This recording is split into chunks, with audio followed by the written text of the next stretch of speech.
Hello, good evening. Today we are taking class 12 business Yes, studies, sir. chapter Hello, number sir. 3. Hello Ryan, hello. Screen भी show रही sir. Screen, okay, I forgot to share the screen as usual. I'll share the screen. Okay, I have shared the screen. Today we are learning business studies, chapter number 3, business environment. In the last chapter, we have learned business support services, ऐसे services जो business को support करती है। और ये है environment, मतलब business करने के लिए कैसा एनवायरनमेंट चाहिए, कैसा वातावरण चाहिए, कौन सी चीज़ों से बिजनेस इम्पैक्ट होता है, कौन सी चीज़ों से बिजनेस पे फर्क पड़ता है, असर होता है, पॉजिटिव या निगेटिव। ओके, बिजनेस चलाने के लिए बिजनेस चलाने के लिए उसके अदर फैक्टर्स जो है, उसके एनवायरमेंटल फैक्टर्स है, वो बहुत इंपॉर्टेंट होती है। So understanding the environment within which the business has to operate is very important for running business. समझ रहे हैं ना? मतलब बिजनेस चलाने के लिए अदर फैक्टर्स, इन्वायरमेंटल, आजू बाजू के जो एनवायरमेंटल फैक्टर्स है वो इम्पोर्टेंट है। अब एनवायरमेंटल फैक्टर्स मतलब क्या? नेचर, बिजनेस का नेचर कैसा है, लोकेशन कैसा है, प्राइस ऑफ प्रोडक्ट कितनी है, डिस्ट्रीब्यूशन सिस्टम कैसा है, पर्सनल पॉलिसीज कैसी है।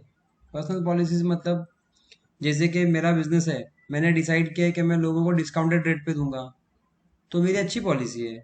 मैं सोच रहा हूँ कि मैं लोगों को अच्छी सर्विस भी दूंगा, लोगों को इन्फॉर्मेशन भी प्रोवाइड करूंगा, चीज़ों का अपडेट दूंगा, चीज़ों को कम दाम में जब होंगी तब सबको फ़ोन करके बताऊंगा या मैसेजेस करूंगा या जो भी सोर्स ऑफ कम्युनिकेशन हो यूज़ करके इन्फॉर्म करूंगा।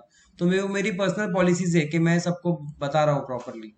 अब कोई बिजनेस करने वाला ऐसा भी हो सकता है कि मैं क्यों बताऊं, किसी को डिस्काउंट मिल रहा है तो मैं तो हाई रेट पे बेचूंगा, मेरा प्रोडक्ट अच्छा है। तो वो पर्सनल, मतलब खुद की पॉलिसीज, खुद के रूल्स हो गए। सो ये सारी चीज़ें इंपॉर्टेंट होती है, मतलब कौन से लोकेशन पे है, प्राइसिंग क्या है, आप कैसे चीज़ों को डिस्ट्रीब्यूट कर रहे हो। या डिस्ट्रीब्यूट मतलब सिर्फ डिस्ट्रीब्यूट मतलब चीज़ों को पहुंचाना, मतलब फिजिकल नहीं, कोई भी हो सकता है, डिजिटल प्रोडक्ट भी हो सकता है, सर्विसेज भी हो सकती है। ठीक है, हेंस इसीलिए ये सारे फैक्टर्स पे जब बिजनेस डिपेंड है तो ये फैक्टर्स को समझना भी इम्पोर्टेंट है। जैसे इकोनॉमिक कैसी है, सोशल कल्चर कैसा है, पॉलिटिकल फ्रेमवर्क कैसा है, लीगल एस्पेक्ट कैसा है आपके बिजनेस का। तो ये सारी चीज़ें, ये सारे पॉइंट्स, ये सारे नज़रिए से उसको देखना ज़रूरी है, इन शॉर्ट। सो इस चैप्टर में हम लोग पढ़ रहे हैं meaning of business environment, feature of business environment, importance and types of business environment, recent developments in Indian economy. Indian development में क्या है, ये कितनी इंडियन इकोनॉमी कितनी डेवलप कर रही है, ये भी इंपॉर्टेंट होती है। Concept of social responsibility of business, business कितना समाज का जिम्मेदारी ले रहा है वो भी इंपॉर्टेंट है। क्योंकि कंपनी को बिजनेस भी समाज से ही मिल रहा है, तो उनका भी जिम्मेदारी है कि वो समाज तक, समाज को भी किसी एंगल से सपोर्ट करें। तो वो बैलेंस हो जाता है, बिजनेस सिर्फ बिजनेस नहीं कर सकती, उनको सोशल भी होना पड़ता है टू बैलेंस दी प्रोपोर्शन। हाँ, वो आपको कहीं ना कहीं आगे अगर पॉइंट होगा तो मैं समझा दूंगा ये क्या होता है। Success of every business depends on adapting itself to the environment.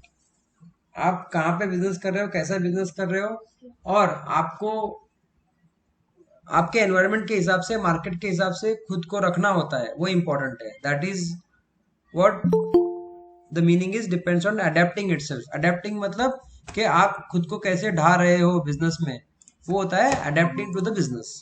सो आप किस तरीके से बिजनेस के एनवायरनमेंट में खुद को अडेप्ट कर रहे हो, कैसे खुद को ढाल रहे हो, वो इंपॉर्टेंट है। यहाँ पे एक एग्जांपल है, when there is a change in the government policies the business has to make necessary changes. सही है ना? मतलब अगर कोई गवर्नमेंट की पॉलिसीज में चेंजेस आती है तो हमें भी वो पॉलिसीज के अकॉर्डिंगली चेंजेस करने पड़ते हैं। ठीक है, ये ब्लू वाला पॉइंट है। तो ये एग्जाम्पल है कि आपको उसकी हिसाब से रहना होगा, डालना होगा खुद को। ठीक है, जैसे कि कोविड में बोला कि मास्क पहनो, आधे लोग घर से करो, आधे लोग आके करो या ऑनलाइन करो, जो भी है। सो हमको वो फॉलो करना पड़ता है। सो ये एक एग्जाम्पल है कि how we adopt to the government policies, हम उनके पॉलिसीज के हिसाब से खुद को ढाल लेते हैं। सिमिलरली चेंज इन टेक्नोलॉजी में render the existing products absolute. Absolute मतलब अगर टेक्नोलॉजी में चेंज आ गया तो पुरानी चीजें ऑब्सोल्यूट हो जाती है, मतलब यूजलेस हो जाती है। जैसे कि यहाँ पे एक एग्जांपल है, introduction to computer has replace the typewriter. पहले टाइपराइटर था, फिर कंप्यूटर आ गया तो टाइपराइटर बंद हो गया। फिर कलर टेलीविजन आ गया तो ब्लैक एंड व्हाइट टीवी बंद हो गई। फिर जीन्स आ गया तो पुराने किस्म के कपड़े बंद हो गए।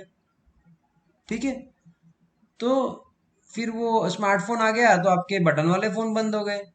ठीक है, बटन वाले फोन आ गए तो उसकी वजह से आपके लेटर्स की जो कम्युनिकेशन थी, हाथ से लेटर्स लिखते थे वगैरह हम लोग, वो सारी चीजें बंद हो गई।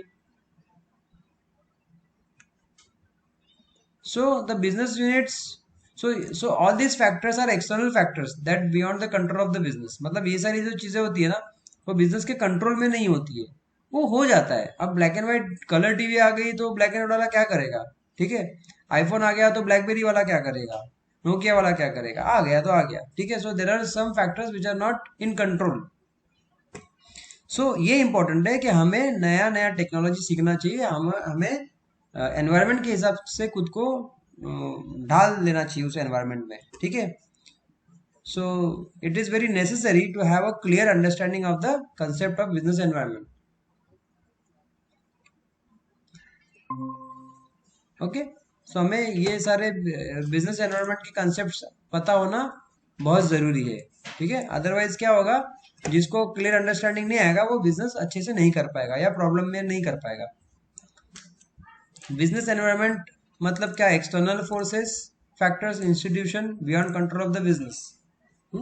जैसे कि कस्टमर कैसा है, कॉम्पिटिटर कैसा है, सप्लायर कैसा है, गवर्नमेंट कैसी है, उसकी पॉलिसीज कैसी है, सोशल, पॉलिटिकल, लीगल, टेक्नोलॉजिकल, ये सारे जो फैक्टर्स है ना, ये सारे फैक्टर्स मतलब क्या? आपका business environment. So you should remember that business environment means ये कस्टमर कैसा है, कंप्यूटर कैसा है, सप्लायर कैसा है, गवर्नमेंट कैसी है, सोशल, पॉलिटिकल, लीगल, टेक्नोलॉजिकल चीजें कैसी है, और उसके अंदर की इंफॉर्मेशन का भी हमको नॉलेज होना चाहिए। Okay, this are the broad categories, और उसके अंदर का भी हमको इंफॉर्मेशन नॉलेज होना चाहिए। ठीक है, तो यहाँ पर भी इसका डायग्राम दिया हुआ है, तो ये डायग्राम इंपॉर्टेंट है। जो ये यहाँ पर डेफिनेशन है, इसी का यहाँ पर डायग्राम है, तो ये डायग्राम दिमाग में फिट करो। इस डायग्राम, ये डायग्राम ही आपका चैप्टर है बेसिकली।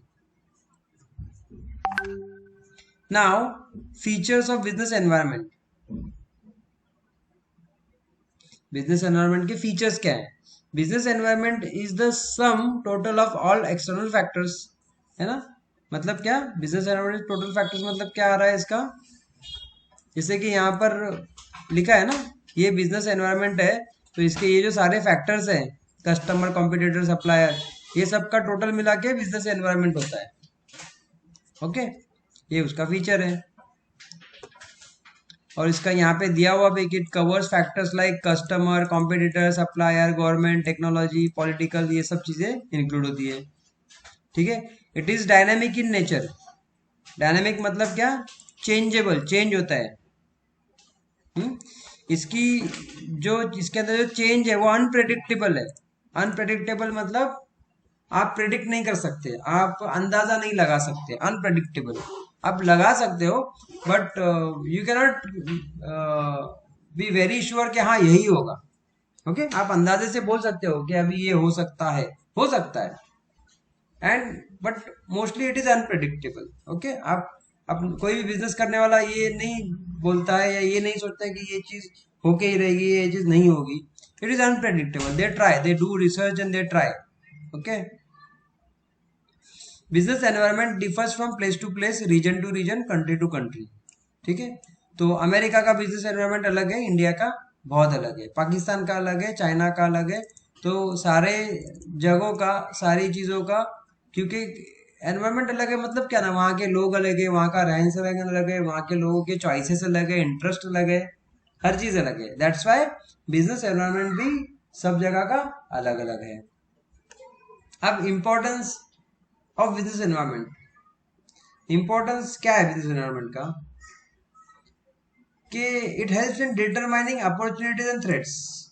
मतलब आपको कोई भी, अगर आपको सारी चीज़ों का नॉलेज है तो आप कोई भी अपॉर्चुनिटी अगर आगे आ रही है, अच्छी अपॉर्चुनिटी, तो आप उसका अंदाज़ा लगा सकते हो। अगर कोई थ्रेट्स आ रहा है, थ्रेट्स मतलब खतरा, बिजनेस के हिसाब से खतरा मतलब बिजनेस के वाइज कोई प्रॉब्लम आने वाला है, तो आप उसका तो आप उसको डिटरमाइन कर सकते हो। ठीक है, आप उसको एनालाइज कर सकते हो। So the interaction between the business and its environment would identify opportunities and threats of the business। ठीक है, सिंपल है। Giving direction for growth. अगर आपको चीजें क्लियरली पता है कि मार्केट कैसे चल रहा है, पॉलिटिक्स कौन से एंगल पे जा रहा है, टेक्नोलॉजी कैसे चल रही है, तो नो डाउट आपका बिजनेस अच्छे से ग्रो करेगा। ठीक है, क्यों? क्योंकि आपको सारी चीजों का नॉलेज है। ठीक है, कंटिन्यूअस लर्निंग। अगर आप कंटिन्यूअस अपडेटेड रहोगे, अगर आपका नॉलेज आप प्रॉपरली अपडेटेड रखोगे, आपके स्किल्स मार्केट के हिसाब से हैं, तो yes, this will also help in your business. ठीक है, इमेज बिल्डिंग। इमेज बिल्डिंग मतलब क्या? एनवायरमेंटल अंडरस्टैंडिंग अगर है तो क्या होगा? हम अच्छा काम करेंगे, प्रॉफिट में रहेंगे, कंपनी ग्रो करेगा, तो इससे क्या होगा? इससे हमारा इमेज ग्रो करेगा, हमारा वैल्यू ग्रो करेगा, तो इमेज ऑटोमेटिकली ग्रो करेगा। ठीक है, हमारा वैल्यू बढ़ता है, एम्प्लॉयज की नज़र में वैल्यू बढ़ता है, कस्टमर्स की नज़र में वैल्यू बढ़ता है। ठीक है, और हमारे जो भी क्लाइंट्स होंगे उनकी नज़र में हमारा वैल्यू बढ़ता है, हमारे इन्वेस्टर्स की नज़र में हमारा वैल्यू बढ़ता है। Meeting competition. It also helps you in competitors. ठीक है, आपको कॉम्पिटिटर स्ट्रैटेजीज बनाने में भी, और आपको कॉम्पिटिटर स्ट्रैटेजीज बनाने में भी इससे हेल्प होती है। ठीक है, कॉम्पिटिटर स्ट्रैटेजीज मतलब क्या? अपने कॉम्पिटिटर कैसे काम कर रहे हैं और हम कैसे काम कर रहे हैं। ठीक है, हमारी स्ट्रेटेजी अच्छी है कि उनकी स्ट्रेटेजी अच्छी है, तो कंपिटिटर एनालिसिस कहते हैं इसको। तो वो भी जरूरी है।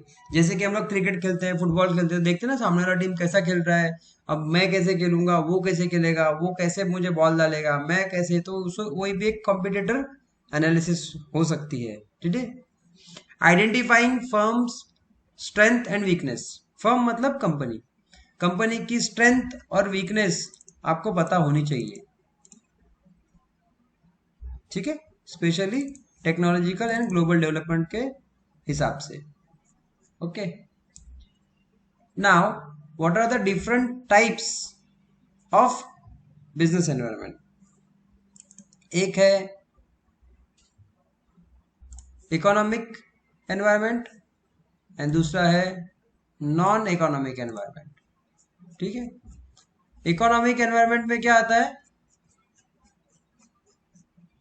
जैसे कि हमने लास्ट टाइम भी देखा था, इकोनॉमिक एनवायरनमेंट मतलब क्या होता है? जहाँ पे प्रॉफिटेबल एक्टिविटीज होती हैं, जहाँ पे लोग काम करते हैं, एक्टिविटी करते हैं प्रॉफिट के लिए, काम के लिए, जैसे जॉब करना, बिजनेस करना वगैरह वगैरह।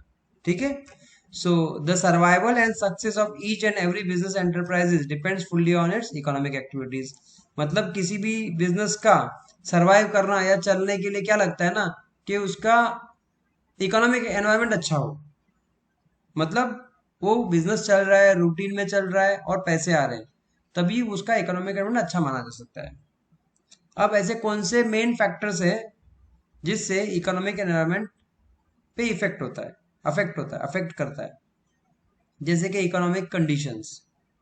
इकोनॉमिक कंडीशंस में क्या आ सकता है कि आपका डोमेस्टिक प्रोडक्ट है, तो उसका पर कैपिटा इनकम कितना है, पर कोई भी चीज होती है ना, तो हर एक प्रोडक्ट पे आपका कितना इनकम है। 100 रुपए की चीज है तो आपका कितना है उसमें प्रॉफिट मार्जिन है। फिर आपकी लेबर कॉस्ट कितनी है, आपके रेंटल्स कितने हैं, आपके बाकी के अदर एक्सपेंसेस कितनी है, आपकी marketing of goods and services, marketing में कितना आप खर्चा हो रहा है, आपके पास पैसा कितना अवेलेबल है, foreign exchange reserve in terms of global business. तो ये सारा चीजें हैं, वो इकोनॉमिक कंडीशंस में आती है कि आपको वो सब चीजों का नॉलेज होना चाहिए। ठीक है, दिस इज इकोनॉमिक कंडीशन। अब इकोनॉमिक पॉलिसीज। अब इकोनॉमिक पॉलिसीज मतलब क्या? बिजनेस की डिफरेंट डिफरेंट पॉलिसीज है, जैसे इंडस्ट्रियल पॉलिसी है वो आपको पता होना चाहिए, फिजिकल पॉलिसी है वो पता होना चाहिए, ठीक है, मॉनेटरी पॉलिसी है, फॉरेन इन्वेस्टमेंट पॉलिसी है, एक्सपोर्ट इंपोर्ट पॉलिसी है। मतलब क्या, बेसिकली ये कैटेगरी है, आपको पता होना चाहिए कि इंडस्ट्रियल पॉलिसी मतलब अगर आप मैन्युफैक्चरिंग यूनिट डाल रहे हो तो उसकी क्या पॉलिसीज होती है, कि मुझे, मैं अभी देखो, इसमें बहुत बड़ा रॉकेट साइंस नहीं है, we just have to understand it, okay. Industrial policy मतलब, एक एग्जांपल देता हूँ मैं आपको। आपको एक फैक्ट्री डालना है, मैन्युफैक्चरिंग यूनिट डालना है। अब आप सिटी के बीच में तो नहीं डालोगे ना मैन्युफैक्चरिंग, जहाँ पे मतलब धुआं वगैरह आ रहा है, चिमनी लगाया आपने, आपका पीछे केमिकल वगैरह जल रहा है, so that is not allowed. So you should know, you must know that अगर मुझे फैक्ट्री डालना है तो मुझे कोई तो इंडस्ट्रियल एरिया पकड़ना होगा जहाँ पे ये सब चीज़ों को अलाउ किया जाता है, राइट। फिर वहाँ पे क्या पॉलिसीज हैं, वहाँ पे कोई कमिटी होगी, या वहाँ पे कोई बेसिकली कमिटी होती है जो गवर्नमेंट को रिप्रेजेंट करती है, उनसे परमिशंस लेने पड़ते हैं, फिर उनसे लाइसेंसिंग वगैरह XYZ लाइसेंसेस होती है, हाँ, वो इंडस्ट्रियल एरिया की वो खरीदनी पड़ती है। तो वो सारा प्रोसीजर फॉलो करना है, मतलब वहाँ की पॉलिसीज पता होना चाहिए, ऐसा नहीं कि वो सब पता नहीं और बिजनेस कर रहे हो, ठीक है। तो इस तरीके की बाकी की पॉलिसीज भी होती है, physical policy, monetary policy, foreign investment policy क्या होती है, जैसे कोई बाहर देश से कोई आपको बोल रहा है कि मेरे पास $10,000 है, या समझो 10 करोड़ रुपया है, मुझे XYZ बिजनेस करना है, आप कैसे करोगे इंडिया में। सो यू शुड नो कि वो पैसा इंडिया में कैसे लाऊं, मुझे पैसा मिल रहा है, बिजनेस करना है, आता है बिजनेस करना, बट कैसे करना है, पैसे कैसे लाने पता नहीं है, पैसे आने के बाद उसको कैसे यूज करना है, कैसे प्रॉफिट शेयरिंग करनी है, कैसे एक्सपेंसेस मैनेज करने हैं। सिमिलरली फिर अगर वो फॉरेन से पैसा भेज रहा है, आपको चीज़ों को इंपोर्ट एक्सपोर्ट करना है तो कैसे करना है, चाइना से माल लाना है, इंडिया में बेचना है, या चाइना को एक्सपोर्ट करना है तो कैसे करना है। तो ये सारा ये चीज़ में आता है। अब इन चीज़ों को यहाँ पे थोड़ा सा शॉर्ट में डिस्क्राइब भी किया हुआ है इन सिंपल वर्ड्स जो मैंने आपको बताया। नाउ इकोनॉमिक सिस्टम, इसके 3 टाइप्स होते हैं, ठीक है, कैपिटलिस्ट, सोशलिस्ट एंड मिक्स। अब इधर टाइप्स क्या होते हैं, sorry, capitalist, socialist and mix, ये 3 टाइप्स हैं, ठीक है।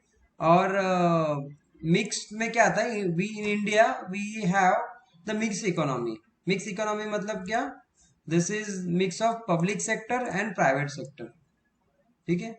मतलब क्या, जितने भी गवर्नमेंट के सेक्टर्स हैं, या जितने भी गवर्नमेंट के कामकाज है, वो पब्लिक और प्राइवेट ये दोनों सेक्टर्स में बटे हुए हैं, ठीक है। फॉर एग्जाम्पल आप देखते रहोगे कि म्यूनिसिपलिटी का काम गवर्नमेंट कर रही है, कर्मचारी, बट बहुत सारे काम है जो प्राइवेट वालों को दिए हुए हैं, जैसे क्लीनिंग वगैरह हो गया, या और भी बहुत सारे काम है जो प्राइवेट वालों को दिए जाते हैं। जैसे आप रेलवे स्टेशन पे देखोगे तो साफ सफाई कर्मचारी होते हैं, वो XYZ एंटरप्राइजेस के होते हैं, ठीक है। मतलब वो प्राइवेट वालों को भी वहाँ पे अलाउड है, ठीक है, तो थर्ड पार्टी हो जाते हैं ना। नॉन इकोनॉमिक एक्टिविटीज, जैसे कि बताया था कि नॉन इकोनॉमिक थोड़े से नॉन प्रॉफिटेबल होते हैं, बट वो एक्टिविटीज इंपॉर्टेंट होती है जो हमारे बिजनेस एनवायरनमेंट के अंडर में आती है। सो वो क्या फैक्टर्स है, तो वो फैक्टर्स मतलब customs, traditions, values, belief, poverty, literacy. लोग कितने पढ़े हुए हैं, लोग कितने अमीर है, कितने गरीब है, लोगों का क्या विश्वास है, लोगों का क्या ट्रेडिशन है, लोगों को कितना अच्छा लगता है चीज़ों को बदलना या नहीं बदलना। जैसे हम we Indians don't like changes, भाई मैं हूँ ठीक हूँ, मैं क्यों ऐसे चेंज हो जाऊँ अचानक से, मैं क्यों बनूँ फॉरेनर अचानक से। हम्म हमें बोलोगे आज भी लोग वो लकड़ी से दांत घिसते हैं, या मंजन घिसते हैं, या पाउडर से दांत घिसते हैं, नहीं पसंद लोगों को चेंज होना। We don't like to adopt to new technologies very quickly, because it involve expenses also, ठीक है। सो इसका एक एग्जांपल है कि during festive seasons there is an increase in the demand for new cloth, sweets, fruits, flowers. तो ये क्या हो गया, एक सोशल हो गया ना, एक काम, एक सोशल एस्पेक्ट हो गया ये, कि फेस्टिव सीजन में कपड़े बिकते हैं, मिठाई बिकती है, फ्रूट्स बिकते हैं, फ्लावर बिकते हैं।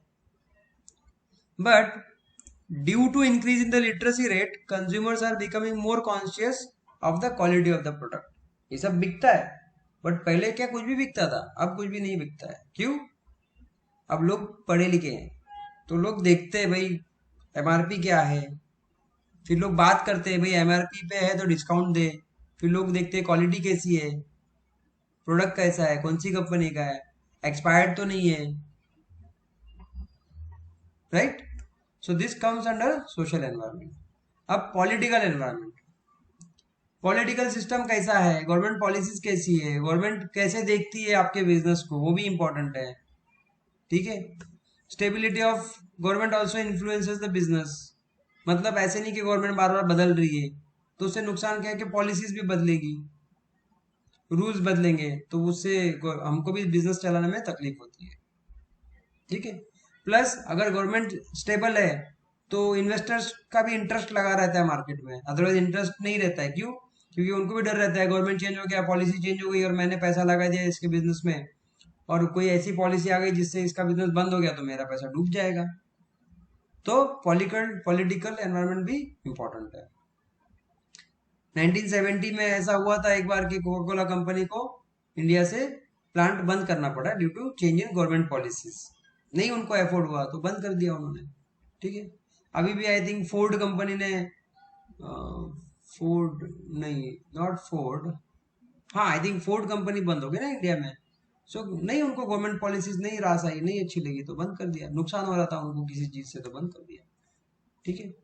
अब लीगल एनवायरमेंट मतलब क्या, लॉज रेगुलेशंस जो डे टू डे चीजों को इफेक्ट करती है, बिजनेस को इफेक्ट करती है, बिजनेस को ये सब चीजों को फॉलो करना पड़ता है। अब वो लॉज क्या है, बड़ी बड़ी कंपनियों को इन चीजों का नॉलेज रखना पड़ता है कि कंपनीज एक्ट 1956 क्या है, फॉरेन एक्सचेंज मैनेजमेंट क्या है, फैक्ट्रीज एक्ट 1948 क्या है, ठीक है, इंडस्ट्रियल डिस्प्यूट का एक्ट क्या है, पेमेंट ग्रेट्युटी एक्ट क्या है, तो ये सारी चीजों का इंफॉर्मेशन रखना पड़ता है। ऐसे बहुत सारे एक्ट्स है जिनका यहाँ पे उसमें से कुछ लिस्टेड है, ठीक है। तो ये सारे एक्ट का इंफॉर्मेशन उनको रखना पड़ता है बड़ी बड़ी कंपनियों को, क्यों? क्योंकि वो बहुत बड़े लेवल पे काम करते हैं, so they have to have knowledge of all this. Basically उनका सीए होगा, ऑडिट होगा या ऑडिट टीम होगी या लॉयर्स होंगे, वो सब चीजों का टेक केयर करते हैं। सो this is the list, legal environment में ये सब एक्ट्स रूल्स होते हैं। अब और भी कुछ चीजें हैं जो लीगल में आती है, जैसे provision of constitution, rights and duties of citizens, लोगों के क्या राइट्स है क्या ड्यूटीज है, लेजिस्लेटिव पावर क्या है, सेंट्रल स्टेट गवर्नमेंट का कितना इन्फ्लुएंस है बिजनेस के ऊपर, ठीक है, कितनी हमको फैसिलिटी मिल रही है स्टेट गवर्नमेंट से, सेंट्रल गवर्नमेंट से, ये सारी चीजें इंपॉर्टेंट होती है। एग्जाम्पल देता हूँ कि जैसे कि समझो बिजनेस लोन मिल रहा है फैक्ट्रीज को, लेकिन सब्सिडी नहीं मिल रही है तो प्रॉब्लम है ना, सब्सिडी नहीं मिलेगी तो उसको रीपेमेंट में महंगा हो जाएगा, ठीक है। तो ये उसका एक एग्जाम्पल है। जुडिशियल डिसीजन, जैसे कि कोर्ट को गवर्नमेंट पे और बाकी सारी चीजों पे ध्यान रखना होगा कि भाई जो हो रहा है वो पब्लिक के इंटरेस्ट में हो रहा है, ऐसे नहीं कि गवर्नमेंट कुछ भी कर रही है और पब्लिक को नुकसान हो रहा है। तो कोर्ट का डिसीजन या कोर्ट का ध्यान होना चाहिए कि हर चीज पब्लिक के इंटरेस्ट में हो रही है, क्योंकि देश चल रहा है किसके लिए, पॉलिटिशियंस के लिए नहीं, पुलिस के लिए नहीं, किसी के लिए नहीं, हम पब्लिक के लिए देश चलाना है उनको, ठीक है। तो पब्लिक को नुकसान ना हो, ऐसे काम, ऐसे ही काम होना चाहिए जिसमें पब्लिक का फायदा हो, ये जुडिशरी या कोर्ट का भी कोर्ट की जिम्मेदारी होती है। टेक्नोलॉजिकल एनवायरनमेंट इंपॉर्टेंट है, मेथड्स, टेक्निक्स, अप्रोचेस, कौन सा मेथड यूज कर रहे हो, कैसे टेक्निक्स यूज कर रहे हो, कैसे आप टेक्नोलॉजी को, जिस टेक्नोलॉजी का यूज करना है वही यूज कर रहे हो कि नहीं कर रहे हो, वो भी इंपॉर्टेंट है, इसकी आपकी रिक्वायरमेंट है वही करो, तो वो टेक्नोलॉजी का इंपॉर्टेंट रोल जाता है, ठीक है। एग्जाम्पल क्या है, यूएसए में और अदर यूरोपियन कंट्रीज में भी 110 वोल्ट्स का इलेक्ट्रिकल अप्लायंसेस यूज होता है, जबकि इंडिया में 220 वोल्ट्स होता है। आप देख के रहोगे आपके चार्जर पे भी लिखा रहेगा मोबाइल के 220 वोल्ट्स। आजकल टेक्नोलॉजी इतनी फास्ट चल रही है, तो हमको अगर सरवाइव करना है तो हमें न्यू टेक्नोलॉजिकल चेंजेस के साथ टाइम टू टाइम अडेप्ट होना है, या हमको अडॉप्ट करना है, या हमें अपडेटेड रहना है। So technical technological environment is very necessary. Now demographic environment, कितना बड़ा एरिया है, कितने लोग रहते हैं, डिस्ट्रीब्यूशन सिस्टम कैसा है, ग्रोथ रेट कितना है, कितने लोग पैदा हो रहे हैं, कितने लोग डेथ हो रहे हैं. The country where population rate is high and children constitutes large section of population. मतलब जिस देश में पॉपुलेशन ज्यादा है और बहुत बच्चे हैं, तो वहां पे तो बच्चों के प्रोडक्ट्स का बिजनेस करने के लिए मजा आएगा ना, क्योंकि कस्टमर बहुत मिलेंगे. ठीक है. तो ये क्या हो गया, डेमोग्राफिक इंफॉर्मेशन हो गया, ये एनवायरमेंट हो गया. The high rise of population indicates the easy availability of labours. अभी ज्यादा पॉपुलेशन है तो ऑब्वियसली हमको लेबर भी बहुत मिलेंगे, काम करने वाले लोग मिलेंगे. आपने देखा होगा recently America, Canada, Australia, Germany, UK companies are they want to come to India. आपने सुना होगा कि आईफोन, एप्पल ने भी बैंगलोर में फैक्ट्री डाला. फिर बहुत सारे ऐसे ऐसी कंपनीज है जिन्होंने इंडिया में फैक्ट्रीज डाली. क्यों? एक तो कस्टमर भी मिल रहा है, ऊपर से लेबर भी मिल रहा है, दोनों काम हो रहे हैं ना, और सस्ते भाव में मिल रहे हैं, तो क्यों नहीं आए. Natural environment. Natural environment includes geographical and ecological. Geographical आपको समझते हैं ना, मतलब जमीन पे जैसा ज्योग्राफी वाइज होता है, कैसे कंडीशन है वगैरह. इकोलॉजिकल मतलब क्या होता है, living organism, with the relation of living organism. जो भी चीजें जिंदा है उसके रिलेटेड, तो वो फैक्टर्स भी इंपॉर्टेंट है नेचुरल एनवायरनमेंट में. हाँ, उससे भी आपके बिजनेस को, आपके एनवायरनमेंट को फर्क पड़ता है. अब ये फैक्टर में क्या आएगा, नेचुरल रिसोर्सेज कितनी है वहां पे, जैसे नदी वदी है कि नहीं. हाँ. फिर वेदर कैसा है, क्लाइमेट कैसा है, लोकेशन कैसा है, कितना हाइट पे है, जमीन सरफेस पे, मतलब प्लेन सरफेस पे है या हिली एरियाज में है. ठीक है. अब इसका एक एग्जांपल क्या है, sugar factories are set up only at those places where sugar can be grown. अब शुगर फैक्ट्री मुंबई में करके फायदा नहीं है. अगर सांगली, सातारा, मिरज में शुगर बन रहा है, आई मीन गन्ने का खेती उधर है, तो मैं फैक्ट्री मुंबई में क्यों करूं, मैं फैक्ट्री उधर ही करूंगा ना. क्यों मैं वहां से यहाँ लेके आऊं इतना दूर. तो ये नेचुरल एनवायरनमेंट हो गया, राइट. अब असेंबलिंग चाइना में होता है मोबाइल फोन्स का, आईफोन वगैरह का, तो फैक्ट्री वहां डालना सही है ना, तो वहां पे भी फैक्ट्री डाला उन लोगों ने. अब इंडिया का मेक इन इंडिया करना है, क्यों मेक इन इंडिया करेंगे तो पब्लिक जल्दी खरीदेगी, क्योंकि गवर्नमेंट की पॉलिसी है. गवर्नमेंट ने बोला मेक इन इंडिया प्रोडक्ट बनाओ, उस पर सब्सिडी भी मिलेगी. तो आईफोन ने, एप्पल ने सोचा कि भाई इंडिया में ही प्रोडक्ट बनाते हैं, लेबर्स भी मिलेगा, कस्टमर भी मिलेगा, मेक इन इंडिया में सब्सिडी भी मिलेगी, वहीं पे बनाएंगे, वहीं पे बेचेंगे. तो ये नेचुरल एनवायरनमेंट हो गया. ठीक है. Now recent developments in Indian economy. हमें पता है कि पहले इंडिया में क्या था, एग्रेरियन कल्चर था. एग्रेरियन मतलब खेती बाड़ी बस.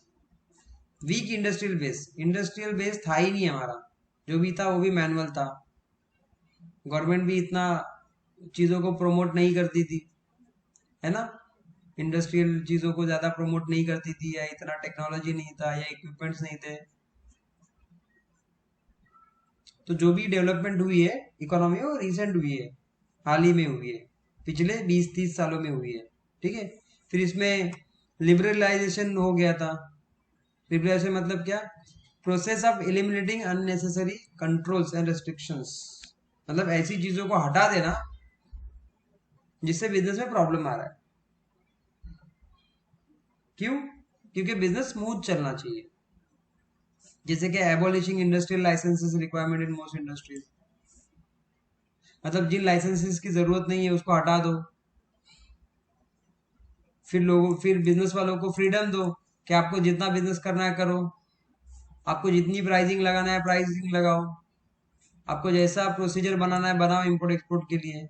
हाँ. फिर टैक्स रेट को कम करना. तो ऑब्वियसली अगर उसकी बिजनेस करने के प्रोसेस में गवर्नमेंट ने सिंप्लीफिकेशन लाया, तो बिजनेस तो स्मूथ चलेगा ना. तो दिस इज लिबरलाइजेशन. प्राइवेटाइजेशन.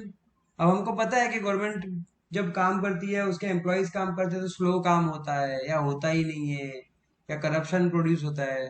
तो बेस्ट है भाई, प्राइवेट कर दो. जैसे कि रेलवेज के केसेस में हो गया, जैसे कि बैंक के केसेस में हो गया अभी. So this is privatisation. Globalisation मतलब क्या, कि आपके बिजनेस को या बिजनेस को अंतरराष्ट्रीय लेवल पे ले जाना, इंटरनेशनल करना, अलग अलग देश तक पहुंचाना। तो उसके लिए क्या है, इंपोर्ट एक्सपोर्ट अच्छा होना चाहिए, फ्री फ्लो होना चाहिए, टैक्सेशन कम होना चाहिए, टेक्नोलॉजी का वापर होना चाहिए, लेबर्स अवेलेबल होना चाहिए, कस्टम ड्यूटी कम होना चाहिए, क्वांटिटी का रेस्ट्रिक्शन नहीं चाहिए कि इतना ही बेच सकते हो। अरे बट इतना बेच, मतलब अगर बोलेगा कि नहीं आप 10 क्वांटिटी बेच सकते हो, तो उसमें तो मेरा कॉस्टिंग नहीं निकलेगा। मुझे तो भाई 1 लाख क्वांटिटी बेचनी है, तब मुझे कॉस्टिंग निकलेगी या प्रॉफिट होगी। फिर मुझे फॉरेन इन्वेस्टमेंट भी यूज करना है, मेरे पास फॉरेनर्स है जो इन्वेस्ट करना चाहते हैं मेरे बिजनेस में, तो उसमें सब्सिडी मिलनी चाहिए मुझे। तो ग्लोबलाइजेशन के लिए ये सारे फैक्टर्स भी इंपॉर्टेंट है। अब बिजनेस एनवायरनमेंट क्या होता है, रैपिडली चेंजिंग टेक्नोलॉजिकल एनवायरनमेंट, मतलब कि टेक्नोलॉजी जितनी फास्ट चेंज हुई है ना, ये लोगों को फोर्सफुली अडॉप्ट करना पड़ा, जबरदस्ती में भाई करना ही है। आपने देखा होगा बहुत सारे मिल फैक्ट्रीज बंद होगी, मुंबई में भी बंद हो गई ना। क्यों? टेक्नोलॉजी इतनी फास्ट हो गई, ग्लोबलाइजेशन इतना फास्ट हो गया, बड़े बड़े कमर्शियल बिल्डिंग आ गए, तो मिल वालों को फायदा ही नहीं रहा। तो फोर्सफुली उनको अपनी जमीन बेचनी पड़ी, वहां पे उनको बिजनेस पार्क बनाना पड़ा, कॉर्पोरेट पार्क बनाना पड़ा। कस्टमर डिमांडिंग हो गया, कंपटीशन बढ़ गया। तो इस वजह से क्या हो गया, चेंज है ना वो जरूरी हो गया।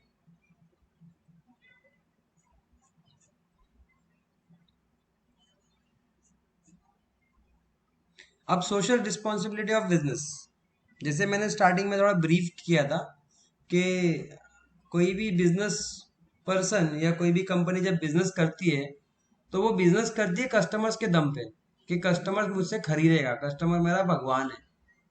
ठीक है, तो बिजनेस का एक रिस्पॉन्सिबिलिटी होता है कि वो भी सोशली कंट्रीब्यूट करे समाज की।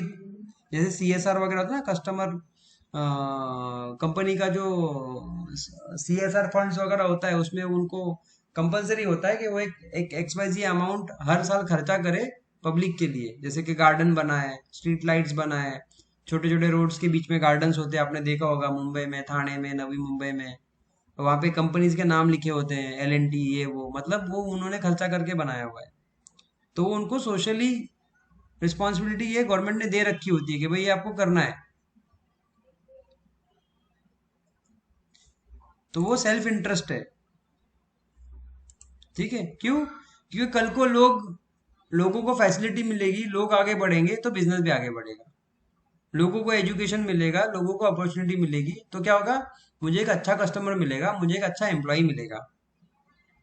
ठीक है, तो उनका सोशली रिस्पॉन्सिबल होना जरूरी है।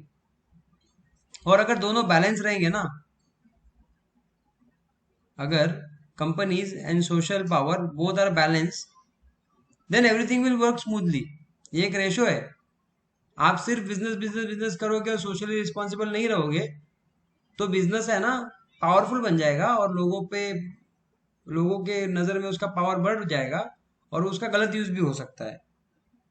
ठीक है, और कहीं ना कहीं आप खुद भी मतलब कस्टमर हो, तो वो आपको भी इफेक्ट कर सकता है ना। कोई और बिजनेस वाला, भले आप कंप्यूटर बना रहे हो, बट कोई और बिजनेस वाला कुछ और बना रहा है, तो वो आप पे इफेक्ट करेगा ना। आपका बिजनेस तो आपके इफेक्ट नहीं करेगा, आप उसको रूल कर रहे हो, आप उसको कंट्रोल कर रहे हो, बट किसी और का बिजनेस तो आपको कंट्रोल कर सकता है ना।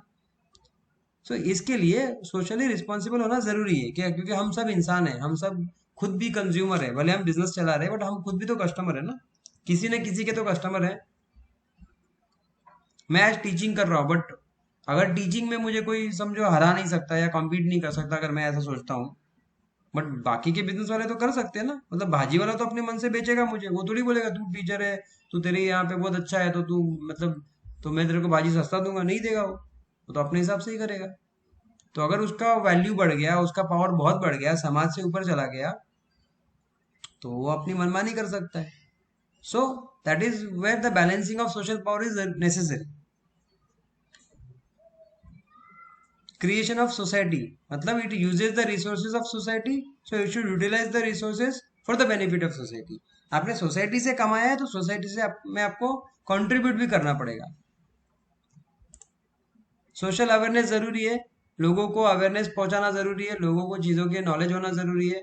तो वो सब चीज़ों का अवेयरनेस, आप टीवी पे एड्स भी देखते हो कि सोशल अवेयरनेस के बहुत सारे एड्स आते हैं, ठीक है। तो बोलते हैं ना, सावधान रहे, सतर्क रहे, तो हमें ये पता होना चाहिए, आपका हक आपको पता होना चाहिए, तो सोशल अवेयरनेस है, ठीक है। पब्लिक इमेज, आपका पब्लिक इमेज अच्छा होना चाहिए, otherwise conflict will arise between business and society. अगर आपकी इमेज अच्छी नहीं है तो क्या हो जाएगा, आप बिजनेस तो कर रहे हो बट पब्लिक आपके बारे में कुछ और ही सोच रही है, भले आपका प्रोडक्ट यूज कर रही है, तो उससे क्या होगा, कल को जब पब्लिक को मौका मिलेगा तो वो आपके ऊपर हावी हो जाएगी, या मे बी कमेटी बना के डिसाइड कर लेगी कंज्यूमर कोर्ट के थ्रू से कि भाई इनका प्रोडक्ट यूज ही नहीं करना है हमको, ये केस कर देगी या कुछ भी कर सकती है अगर ज्यादा हो गया तो। इन दैट केस क्या होगा, बिजनेस को लॉस हो जाएगा। तो आपका पब्लिक इमेज बहुत इंपॉर्टेंट है। एंड मोरल जस्टिफिकेशन मतलब क्या, कि आप सोशली रिस्पॉन्सिबल रहो, जिम्मेदारी से रहो, समाज के लिए काम करो, तो वो जस्टिफाई होता है कि हाँ चलो बिजनेस भी कर रहे हैं, सोशली कंट्रीब्यूट भी कर रहे हैं, that is your moral justification.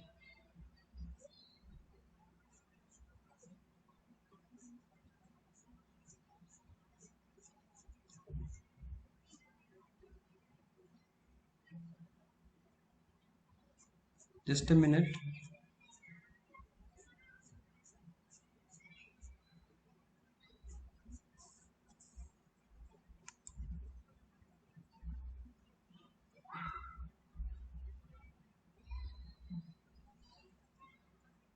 Okay,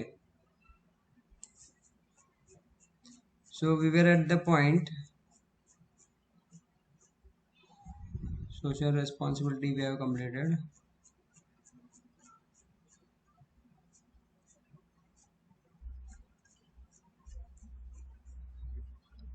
Okay, responsibility towards different interest groups, responsibility towards the shareholders and owners. The shareholders or owners are those who invest their money in the business, बराबर ना। Owners और share holders कौन होते हैं, जो business में investment करते हैं, तो उनको जो बिजनेस में रिटर्न मिल रहा है वो प्रॉपर होना चाहिए, उनको रिटर्न उनके हक का मिलना चाहिए, ठीक है। तो आपको पता होगा कि कंपनी में डिविडेंड्स भी मिलते हैं। डिविडेंड्स मतलब क्या, जो कंपनी में इन्वेस्ट करता है, पैसे लगाता है, उसको प्रॉफिट के रूप में डिविडेंड मिलता है एनुअली, तो उसको बराबर मिलना चाहिए।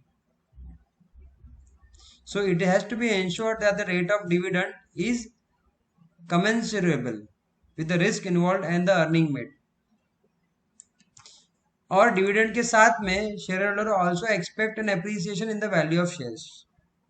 मतलब डिविडेंड तो उसको मिल रहा है बट उसको अगर शेयर का वैल्यू भी बढ़ा के मिलेगा तो वो खुश हो जाता है।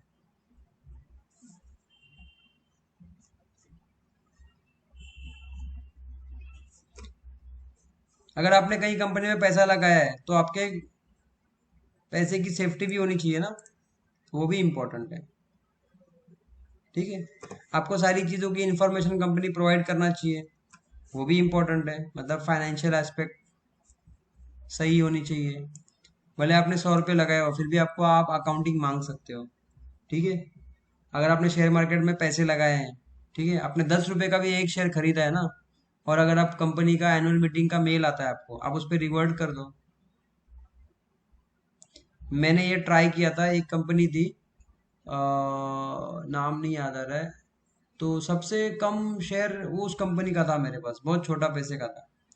तो उन्हें बोला कि आपका एनुअल जनरल मीटिंग है तो आप ऑनलाइन ये कर सकते हो, इलेक्ट्रॉनिक वोटिंग है, ये वो है।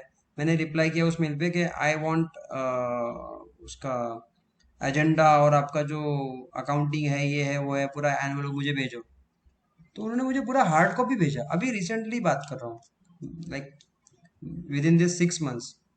उन्होंने पूरा प्रिंटेड कॉपी मुझे, बुक उनका जो जिसमें एनुअल बुक जैसे होता है ना, मैगजीन जैसे, उसमें हिसाब किताब पूरा होता है कंपनी का, वो पूरा भेजा मुझे उन्होंने।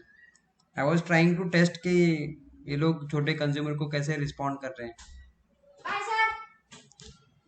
सो I was trying to check that कि ये लोग कैसे रिस्पॉन्ड करते हैं, and they did send, yes, उनको फर्क नहीं पड़ता कि आपने 1 रुपया इन्वेस्ट किया या 1 करोड़ इन्वेस्ट किया, उनका ड्यूटी है, उनके रूल्स में, नियम में उनको करना ही पड़ेगा।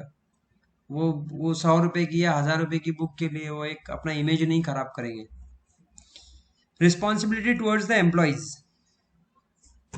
एम्प्लॉय को सैलरी बराबर से मिलनी चाहिए, टाइम पे मिलनी चाहिए, सफिशिएंट मिलनी चाहिए। आपके वर्किंग कंडीशंस अच्छे होनी चाहिए, हेल्दी होने चाहिए, दैट इज ऑल्सो इम्पोर्टेंट। आपका हाउसिंग, मेडिकल केयर होना चाहिए, दैट इज ऑल्सो इम्पोर्टेंट। अब उसको रहने के लिए घर, मेडिकल फैसिलिटी, रिक्रिएशनल एक्टिविटीज, मतलब ऐसा नहीं कि उससे काम करवा रहे हो, बोर कर रहे हो उसको। So there should be functions, festivals, वो सब होना चाहिए। ठीक है, इससे क्या होगा, एक बेटर ह्यूमन रिलेशनशिप बनेगा बिजनेस में। अगर रिलेशनशिप अच्छा बनेगा तो बिजनेस भी हंसी खुशी अच्छा चलेगा। Responsibility towards consumer. कंज्यूमर की तरफ मतलब कस्टमर की तरफ क्या जिम्मेदारी होनी चाहिए, रेगुलर सप्लाई होना चाहिए। ऐसा नहीं कि एक दिन दूध मिल रहा है अमूल का, एक दिन नहीं मिल रहा है तो पब्लिक नाराज हो जाएगी। उसकी प्राइसिंग रीजनेबल होना चाहिए, और वो अलग अलग किस्म के लोगों को सबको सूट करना चाहिए। ठीक है, that is also important. Quality standard होनी चाहिए, मिलावट नहीं होनी चाहिए। आप जो एडवर्टाइज कर रहे हो वो ट्रू होना चाहिए। मतलब आप बोल रहे हो कि मेरा दूध पी के क्या होगा, तो भाई हम दूध हाइजीनिक देते हैं, ठीक है। आप बोलोगे कि भाई हमारा दूध पियोगे तो आपके बच्चे का दिमाग बढ़ेगा, तो फिर तो गलत है। दूध से तो दिमाग नहीं बढ़ता है, या दूध से प्रोटीन मिलता है, it helps you in your immune system, okay good, but you can not claim कि आपका बच्चा 90% लाएगा। ऐसे ऐड नहीं बना सकते कि हमारा दूध पियो आपका बच्चा टॉप करेगा, तो वो गलत ऐड हो जाता है। ठीक है। Responsibility towards government. गवर्नमेंट की तरफ क्या रिस्पॉन्सिबिलिटी होनी चाहिए बिजनेस वालों की, कि देश के जो नियम है उसको पालो, टैक्स टाइम पे भरो और ईमानदारी से भरो। मतलब टैक्स आपको भरना है, समझो 1 लाख, तो आप वो 1 लाख भरो, चोरी ना करो। गवर्नमेंट के एम्प्लॉयज को करप्शन मत करो। ठीक है, और मोनोपोली मत करो मार्केट में कि मेरा ही बिजनेस चले, किसी और का ना चले। Responsibility towards the community. Every business is a part and parcel of our community. मतलब हर बिजनेस एक हमारी कम्युनिटी का एक हिस्सा है, सोसाइटी का एक हिस्सा है। It must take every step to protect the physical and ecological environment of the society. मतलब हमारी सोसाइटी की रक्षा, हमारे एनवायरमेंट की रक्षा, हमारी धरती की रक्षा, हमारे प्लांट्स की रक्षा, हमारे जंगल की रक्षा, हमारे एनिमल्स की रक्षा, या हम इंसानों की खुद की भी सुरक्षा हमारी खुद की जिम्मेदारी है। तो हमारा सोशल रिस्पॉन्सिबिलिटी बनती है, right. We all must contribute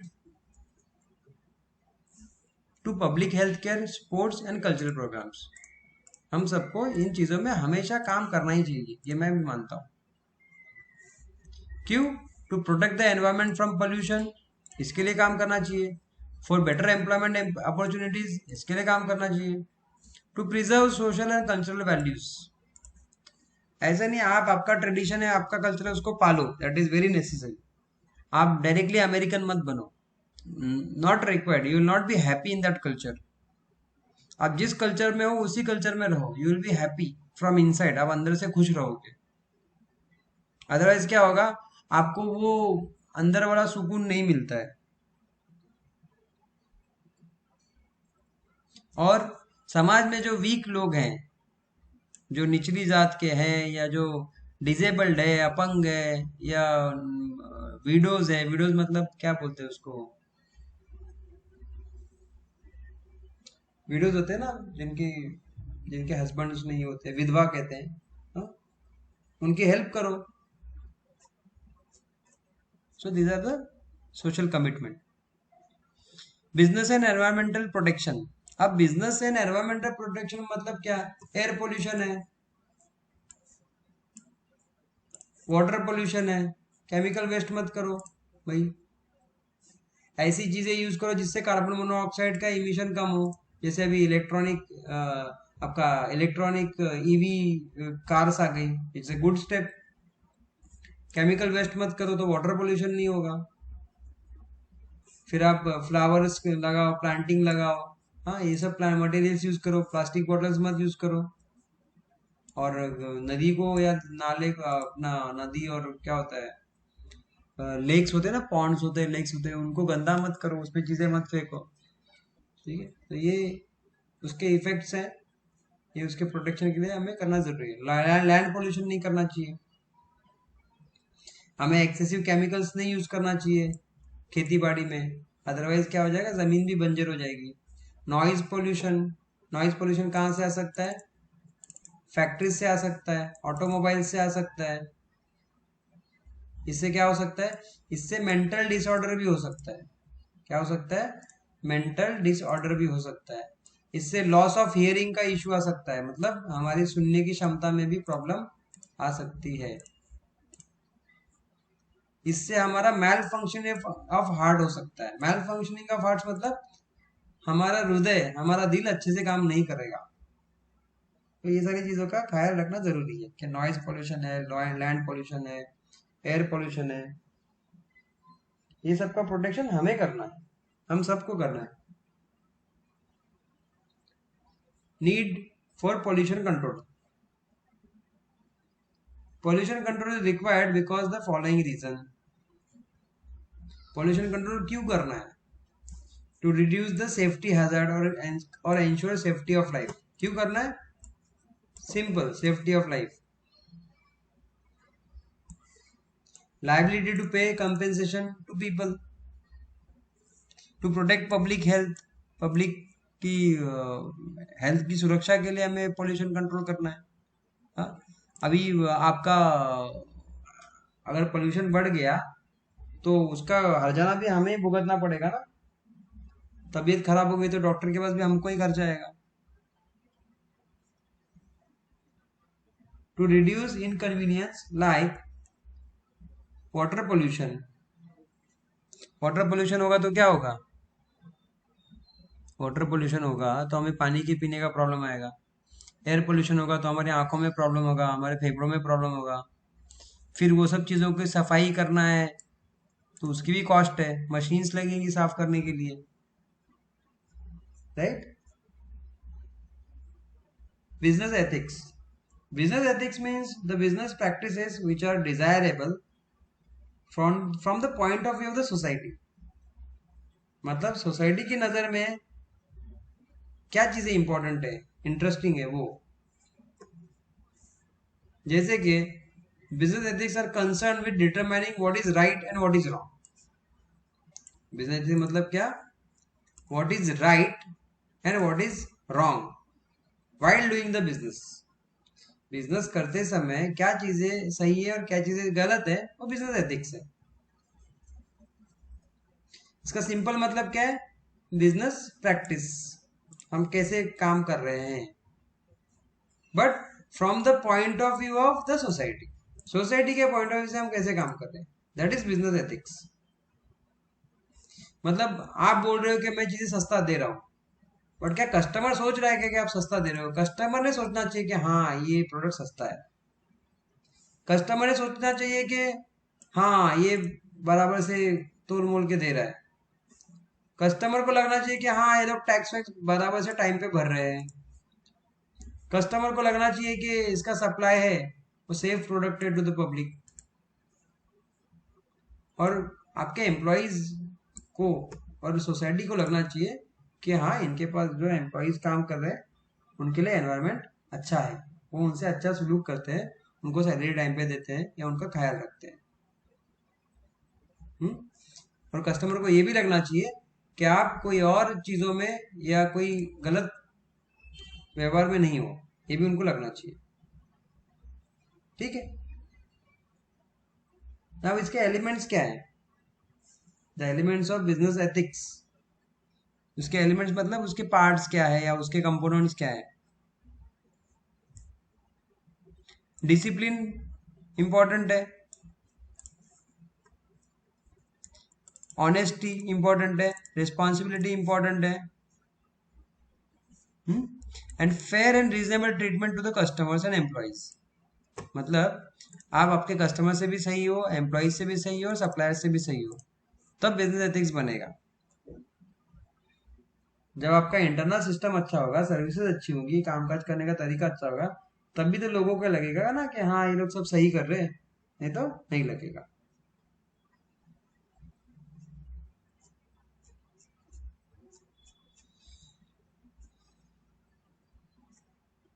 What you have learned. Okay, so this is the end of the chapter. हाँ, यहाँ पे सिर्फ दिया हुआ है कि what you have learned, आपने क्या सीखा है, ऊपर उसके बारे में यहाँ पे नीचे। So this is the end of the chapter.